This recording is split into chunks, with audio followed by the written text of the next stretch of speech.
Proud to serve northeastern and central Pennsylvania. This is WNEP TV 16, the news station.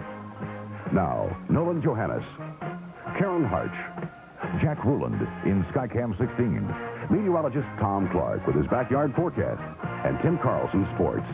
This is Newswatch 16 Update. Good evening. It may be a while before investigators know what caused a devastating fire today in Schuylkill County. It happened in Tremont. About 20 people are homeless, 7 row homes destroyed. Skycam 16 was overhead as the fire raced through the row homes. Apparently, no one was injured.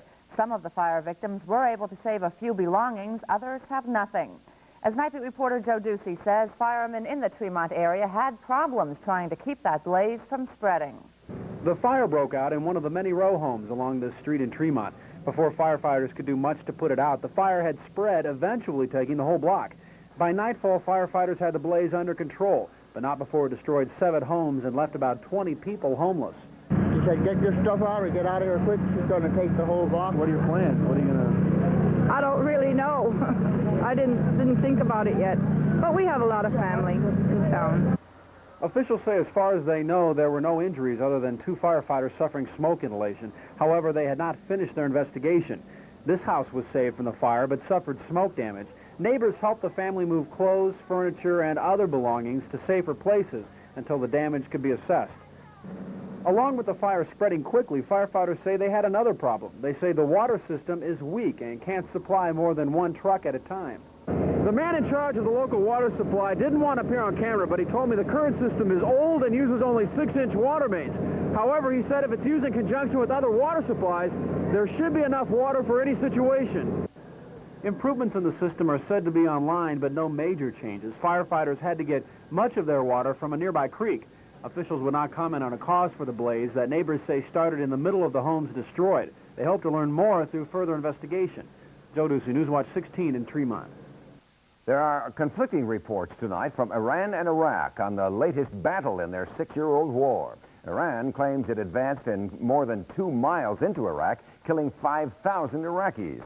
On the other hand, Iraq claims Iranian forces were run over, leaving behind mountains of bodies. Neither claim can be confirmed. The Pentagon says it has some information about the Christmas Eve offensive that Iran carried out against Iraq. Apparently, Iran lost about 25,000 soldiers in that battle.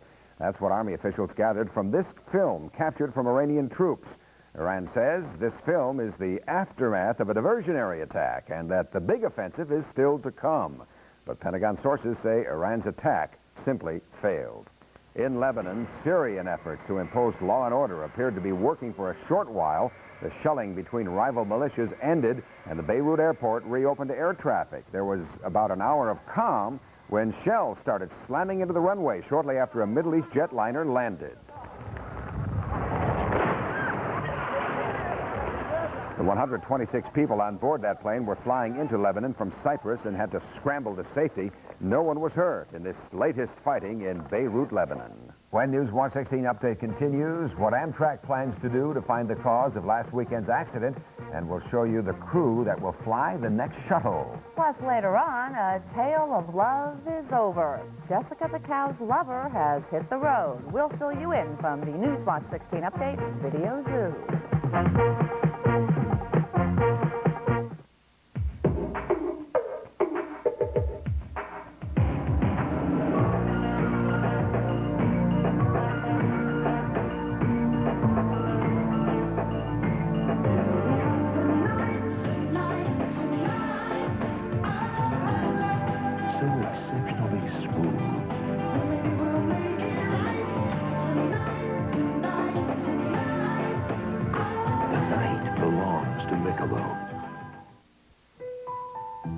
Ladies and gentlemen, you are cordially invited to the Town and Country Century Showplace. You've never seen anything like it. An entire floor filled with sophisticated, elegant furniture of impeccable style and design.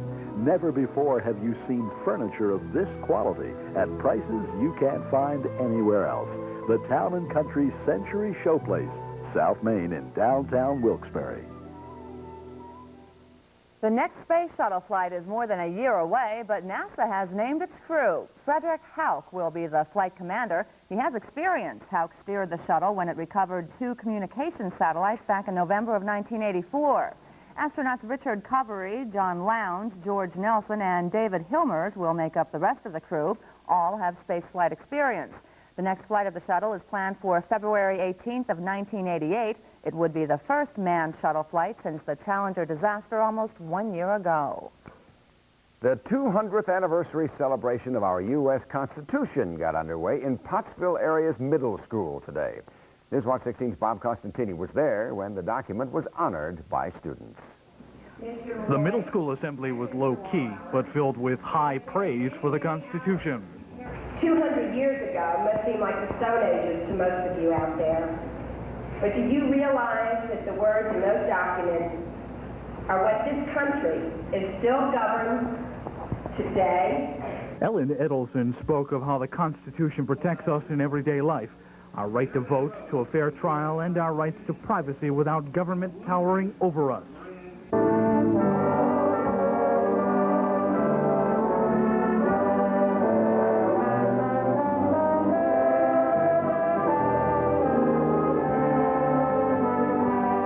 The district superintendent spoke about the Constitution and how it relates to academic freedom. While academic freedom remains to be further clarified by the Supreme Court, it is important to recognize that academic freedom is protected by the First Amendment of our Constitution, the freedom of speech. Here at the middle school, our 200-year-old Constitution laid the foundation for how these young people govern themselves. Most schools, like this one, have a student council president with presidential duties. Mostly to make speeches, and I run our meetings, and we talk about things that are going on in our school and how we can make our school better. Here in the middle school's cafeteria lunchroom, there are signs complimenting some of the framers of our Constitution, the people who helped form a more perfect union. Bob Costantini, Newswatch 16, Pottsville. Well, that weekend weather watch is next with Chief Meteorologist Tom Clark. Tom, any change from 6 o'clock, or is that storm heading our way? Well, we do have a storm that's going to affect us, but I do have some changes from 6 o'clock, and I think you'll be happy to know about that. When we come back, I'll tell you about how much I think we're going to get tomorrow and what we're going to have on Sunday. Now, you're watching Newswatch 16 Update on WNEP TV, and we're proud to serve Glen Lyon and all of Luzerne County. Welcome to a time when distance no longer matters as the world becomes a rapidly shrinking global village. Welcome to the future. GBM introduces facsimile. Facsimile is the ability to send and receive printed information in seconds, whether it's across town or around the world. Smart business executives use facsimile to transmit reports, letters, drawings, photos, and other images with astounding clarity over ordinary phone lines. And GBM facsimile is faster and less expensive than overnight deliveries. Call GBM now to get the fax working for you today. What will our children be when they grow up? What challenges will they face? How will they earn a living? Choose their friends. How happy and healthy will they be? The key to our tomorrows is the youth of today. So throughout the year, we'll be sponsoring programs and community events to help develop our most precious resource. It's time we recognize kids for what they really are. One of the storms, Tom told us at 6 is heading our way, hit earlier today in St. Louis, Missouri. And Friday morning commuters there didn't like it one bit. About 2 inches fell for rush hour crowds, but 6 inches had fallen by this afternoon with more forecast for tonight in St. Louis. This is a big snowstorm that's moving, as Tom will show us, across the Midwest. The big question tonight, how much will hit here? Well, Tom said some changes, so maybe not as much as you first thought. How about it, Tom? Well, Karen, that applies for Sunday, okay? Now, we have a couple of storms that we're going to be talking about tonight, but still snowing hard out in Indianapolis and parts of Michigan now. They picked up upwards to 8 inches of snow there tonight. It's still coming down, and it won't be much longer before that snow begins falling over northeastern and central Pennsylvania. Cloudy skies over the backyard now. The moon was visible, but clouds are beginning to get thicker now. Let's see what's happening in Kingston. A weather watcher on duty tonight, Jimmy Jacobs, has 29 degrees out that way, cloudy skies. Kathy Dippery, Snyder County, Beaver Springs, checks in with 32. And Myrna Everly in Port Carbon has 34 degrees in her backyard now. Cloudy skies down there this evening. And our photographer, Dave Bertram, was down in Lehigh County this evening, and he shows us a view of beautiful downtown Allentown tonight. 33 degrees now in the backyard, 60% humidity, the wind southwest at 6, and the barometer is holding steady at 30.10. Range in temp here today, 34 and 31, 61 degrees, and 7 below are the records for this date, and clear skies, 36 degrees 1 year ago. Putting today's weather into motion for you, a repeating motion. Notice how the storm spreads its cloud shield northeastward towards the Great Lakes, rotating counterclockwise and forming a huge comma-shaped cloud. By the time it gets up over Illinois, where that storm center is tonight. We'll put some letters on here and showing you that storm center now snowing at the rate of 1 inch an hour in parts of Michigan. That's where the heavy snow will be falling with this storm system, kind of north and west of Pennsylvania, but it is beginning to snow lightly now well, over the western border of the state, and I suspect that as the warm air comes in ahead of that storm and overrides the cold air, the clouds will thicken up even more tonight, and we'll have some snow here. I think by the time you wake up tomorrow morning, even before daybreak, some light snow should begin to fall. And then tomorrow night, late in the day tomorrow for that matter, that storm center now in Illinois will be tracking up over Lake Erie, and another storm is probably going to get going, in a sense, off of the coast of North Carolina. A front connecting those two storms will probably be moving through the area late tomorrow and tomorrow night. And as it does, the storm forming along the coast, if indeed it does, will be moving out to sea and will not affect us with a big snowfall here on Sunday. Instead, the dry air will move in, probably taper the snow down, and finally even off tomorrow evening after we get a small accumulation. And as these two storm systems merge up over New England, where there'll be some heavy snow on Sunday, for us, I think just a few flurries and a cold northwest wind as we head through the latter part of this weekend. So, for tomorrow, about 1 to 3 inches of snow is what I expect. Again, it should begin falling early tomorrow morning, beginning any time between 5, 6 a.m. in the central counties, and then here in the Wilkes-Barre-Scranton area by about 7 or 8 o'clock in the morning. So it's going to begin rather quickly, and greatest amounts will be along the northern counties of the viewing area tomorrow. Lesser amounts down to the south, and from here down south, it could be mixing with rain at times tomorrow. And temperatures struggling to 34 in New Milford, to Canton 33, and 37 Tamaqua, Sunbury, southwest wind behind that front late tomorrow at 15 miles per hour. And so here's the sunrise time for a Saturday morning, 7:29, and sunset at 4:54. So cloudy skies tonight, some snow beginning tomorrow morning. Some roads could become slick by as early as 8 or 9 o'clock in the morning, but again, amounts won't be great. And there'll be some rain mixed in as well, 35 degrees. Again, now as that front moves through, the wind will shift tomorrow evening, and the snow will probably just taper off, and we'll be left with some flurries and a cold, gusty wind on Sunday. No accumulation on Sunday, 32 for the high, and then it looks real good Monday and Tuesday with a warming trend into the middle of next week. So no cause for any great concern at this point. All right. Tom, we have a question for you. Each night when you start the weather, we see your Christmas tree, which is now not decorated, but it's a living tree. When are you going to plant it? When the ground thaws, sometime in April, we'll have a planting ceremony out back here. Oh, okay. I hope it lasts grab that a long. shovel. They grow fast. Okay, Have a good weekend, Tom. Thank you. You too. I don't think it's going to last till April. Tim Carlson is next with the Sports Watch and the usual jam-packed Friday night of high school basketball. Plus, the University of Scranton trying to make it 8 in a row.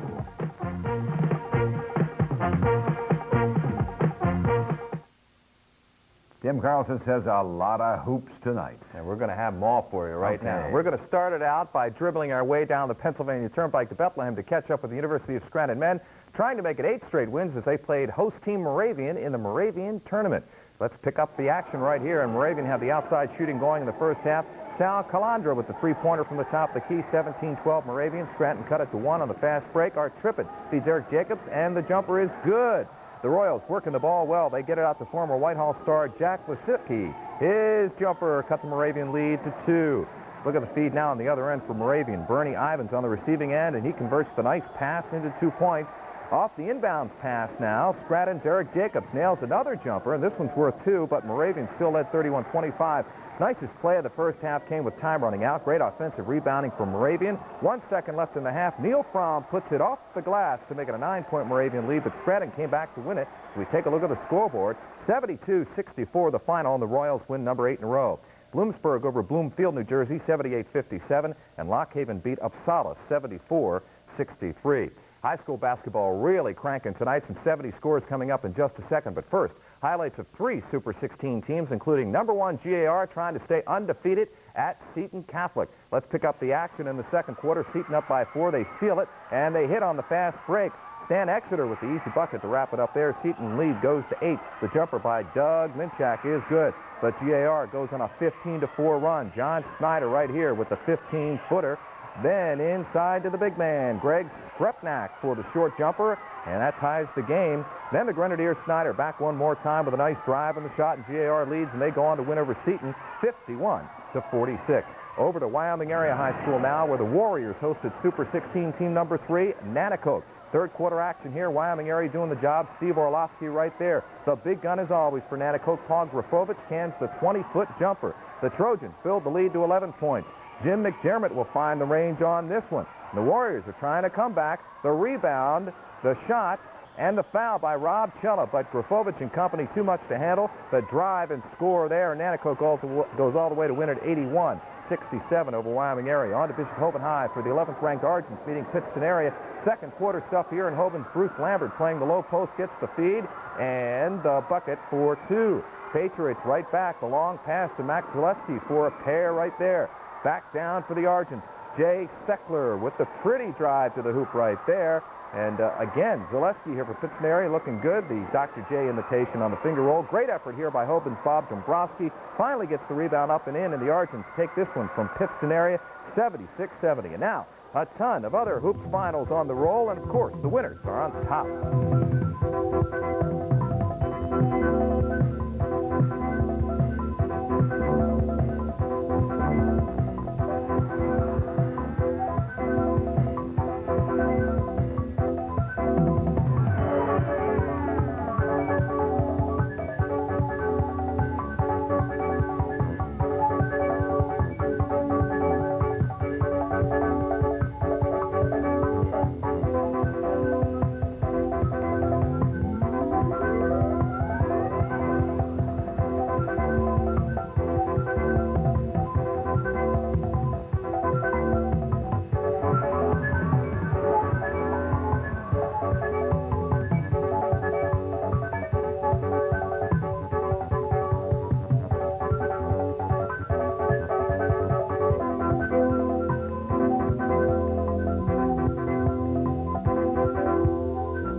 Yeah, I'm still here on to Pro Hoops and to the Spectrum, where the Sixers have the New York Knicks, who've been hot of late in town. And we take a look at the action right now. Pick it up. Sixers have trouble getting the handle on the defensive board, so Chris McNeely of the Knicks takes advantage and gets the bucket. Patrick Ewing with a big night of 26-point scores on the nice pass down low. Here's McNeely back again. He'll get the outlet on the fast break and take it in for the easy 2. And the Knicks go on to win this one, 94-84 over the Sixers. First time the Knicks have won at the Spectrum since 1981. Boston over Sacramento, 109-99. The Sixers now 5 back in the Atlantic. Portland over New Jersey in overtime, 127-120. And Detroit beat the LA Clippers, 131-123. Just a couple of high school wrestling scores tonight. Troy over Corning, New York. The final there was 39-25. It was Wyoming Valley West over West Scranton, 62-6. And Bald Eagle Area beat Belfont 42-10. Over to the NHL tonight, where the Islanders beat the Rangers, and that's always a great game. 2-1 the final there. Washington over Pittsburgh 3-2, and after 2 it's Winnipeg 2 and Hartford 1. And the fishing game forecast tomorrow night at 7 on Pennsylvania Outdoor Life. We'll have cross-country skiing for you. It's really interesting. Albie Oxenrider here over the weekend on Sports Watch 16 with all the scores and the big NFL games coming up on Sunday.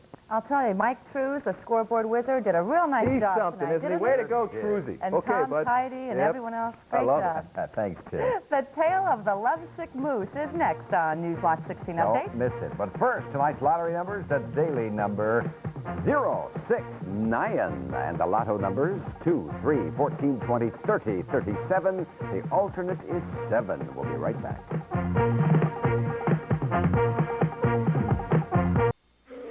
Why you bothering me, boy? Are you crazy? I'm a chicken hook and you're a chicken. Are you coming quietly or do I have to mush you up? You're going at it all wrong, son. You gotta go to Kentucky Fried Chicken if you want to catch America's favorite chicken.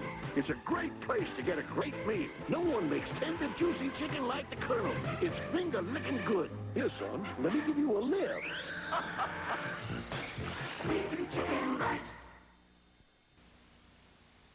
Finally tonight, somewhere in the woods of Vermont tonight, there roams a sad and embarrassed moose. You may remember not long ago, we took you to the Newswatch 16 Update Video Zoo to introduce you to the oddest couple there. A moose and a cow became very good friends, an animal attraction, you might say.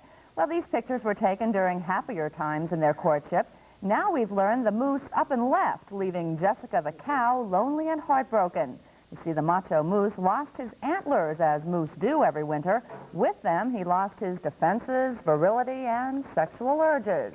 No one expected the moose to stay as long as he did, 76 days. But there's still hope for the lovesick moose and the deserted cow. Moose grow back their antlers in the spring or summer, so who knows, he may come home. Let's hope so. That's Newswatch 16 Update. Good night.